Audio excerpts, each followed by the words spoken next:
this is a corrupt government. And that was the strongest indictment that I had heard anybody make of the Trudeau government. Because, people are partisan, they have their views and stuff like that. I have my views. But, when we throw around words like corruption, what does that really mean to us, okay?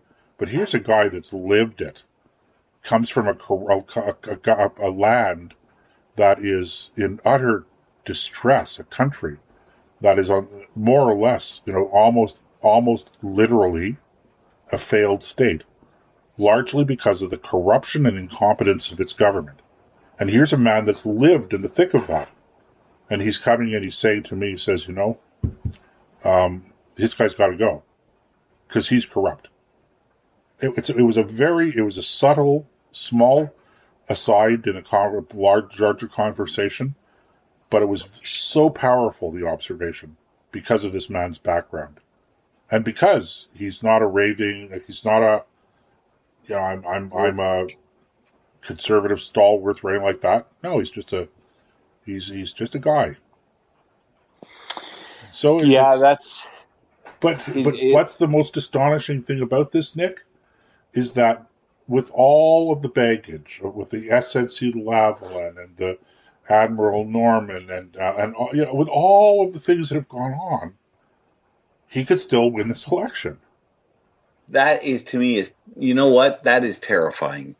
I mean, in other words, it's almost like saying, what do you got to do to get fired around here? How bad do you have to be at your job before somebody finally says you're gone?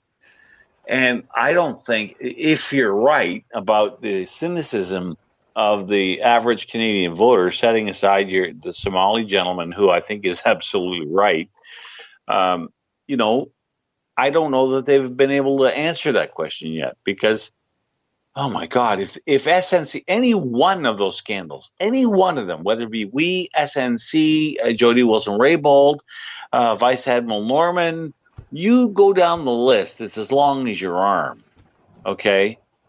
These kind of things any one of them should have got him tossed out of office, and yet there he sits. So right. I got no answer to that. And I forgot about the Wee scandal. Yeah, well, that's because it's such a long list. It's not hard to forget about it. Any one of these would have brought his father down. I think it's a sign of the times, Nick. I really do. I think it's just an indication of how accustomed we've become to bad government. Yeah, well, where bad government starts, right? Well, there's the saying, right? Bad politicians are the ones that are elected by good people who don't vote. Well, I was thinking a little more down to earth than that. You're right. That's a very philosophical saying. I was thinking more practically. It begins at the municipal level. When a politician turns his head at the municipal level to different perks or different things that normally should be done. Nepotism is a classic. I mean, how many of our little rural governments, townships and so on, are rife with nepotism, or the people taking a little on the side thinking nobody's going to care because there's not much money. And most people don't. They'll look at it and say, it comes with one of the perks of the office. Well, no, that's a failure of your fiduciary duty and should not be tolerated. And anybody who does it should get fired. But we don't do that. So when they move up to the next rank in politics, let's say they go to the provincial level, well, they've been doing it for 20 years or 10 years or however long they've been doing it. They're getting away with it. They keep doing the same thing. The only difference is that there's more zeros. So now you move up to the federal level. Well, it's even more so. So sooner or later, somebody has to realize that we cannot keep rewarding those who take advantage of us in between elections. We simply must fire them. Well, you're talking about corruption at the municipal level. Do you know, I completely agree with you, Nick. The only thing that I would do is I would say I don't think that it starts at the municipal level. When it comes to provincial and federal politics, where it really starts is in the political party. our political parties are rife, all of them, with corruption, with manipulation, etc. And the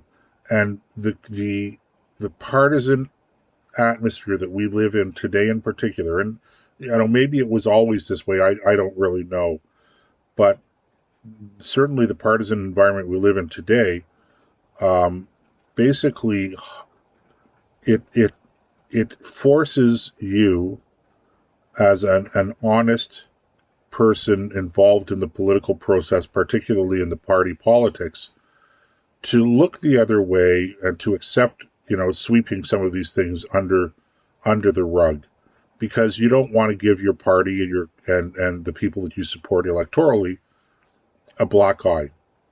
And I've seen this again and again and again with all political parties, including the party that I belong to federally. It's petty corruption. And if you let petty corruption, people get away with the petty corruption, then you shouldn't be surprised when it becomes, mega corruption later on when these guys are in office. Yeah, I agree with that. But my point was that it's not so much the politician who gets away with it; it's the people who won't make him face the music for it. Like when you have somebody who's been engaged in nepotism or some kind of taking advantage of the perks of their office at the municipal level, everybody in town knows it, but no one wants to do anything about it.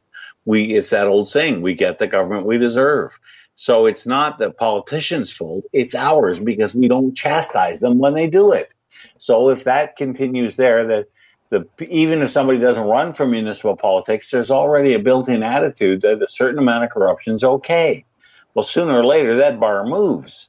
And now you've got a whole new set of circumstances you didn't have before, because people will not look at Dalton McGuinty.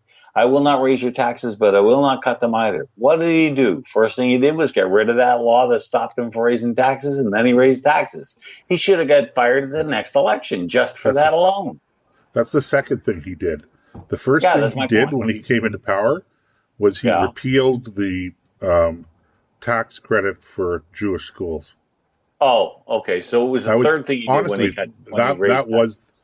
That was the very first thing that Dalton McGuinty did when he came into government.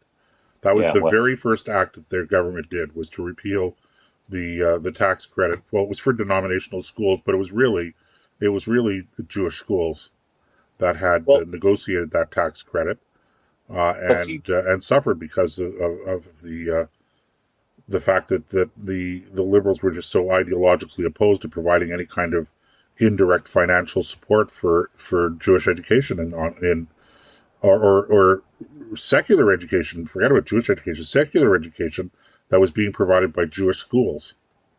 Anyway, I still have a bit of a chip on my shoulder over that, but I was involved in that whole thing. It's all it does is underscore my point. Like whether it was the Jewish school thing, or whether it was the raising taxes after he repeals the law that prevents him from doing it, he should have been fired right there for that. Like if we were to pull a similar stunt in the private sector, if we would behave in a way like that, where don't you worry, I'll never do that, and the next thing you know, they find you doing it, you are done.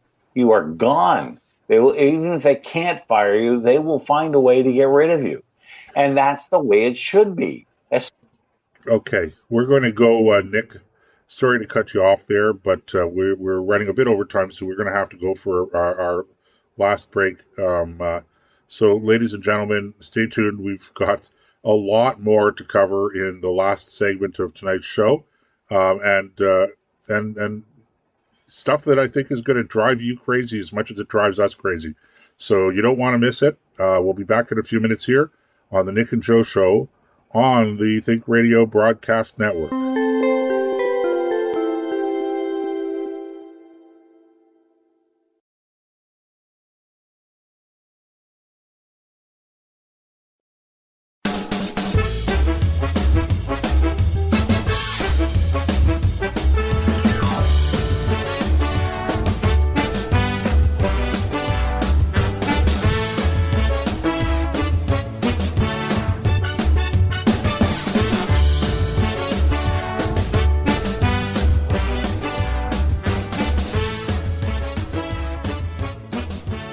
All right, welcome back to the Nick and Joe Show, folks. I'm Nick. He's Joe. He's in Ottawa, in Broadcast Central, up in the heart of the Ottawa Valley, and I'm up here where the sun never quite sets. Well, it does kind of most of the time. Pickle Lake, Ontario, or Bunker Papa, as we've been calling it. Now, And Nick, believe me, it's quite the place. what are the mosquitoes like up there? Right now, they're fine. There's no problem. They're really bad starting in May, and they die off by October. And the rest of the year, they're fine. Let's see, they're bad in May and they die in October. Sounds like Ottawa. Yeah. Oh, trust me. From what I understand, these are a whole new strain of mosquitoes. It's not even so much the mosquitoes that are the problem. It is the what's the word I'm looking for? The black flies. Right. Those are the little monsters that'll carry you away and consume you till you're nothing left but a dried out husk, like something. You have. I was once on a training exercise up in northern Quebec, and the black flies. We were. It was a survival exercise, and they dumped us. The exercise was you. The premise was you were in a plane that crashed, and you have to make your way to this island and set up a shelter and basically, live off the land for a week before you get rescued, right? And so they took us out in this boat in the middle of a swamp. And then it was sort of like, okay, and what are you taking with you again? No, you can only take 4 things. I mean, there were 2 of us, right? You can only take 4 items, okay? So you could take the old metal cups, right? Right. Or you could take a plastic canteen. You could take a poncho. You could take a hatchet. You could take a knife. You could take matches. You could take 4 ponchos if you want, but you were limited to 4 items. So, you basically don't have a whole lot of choice. So up we go overboard, and we make our way onto this little island, and the black flies. First of all, I got to tell you, we were there for 5 days, not the week. I'll tell you why in a second.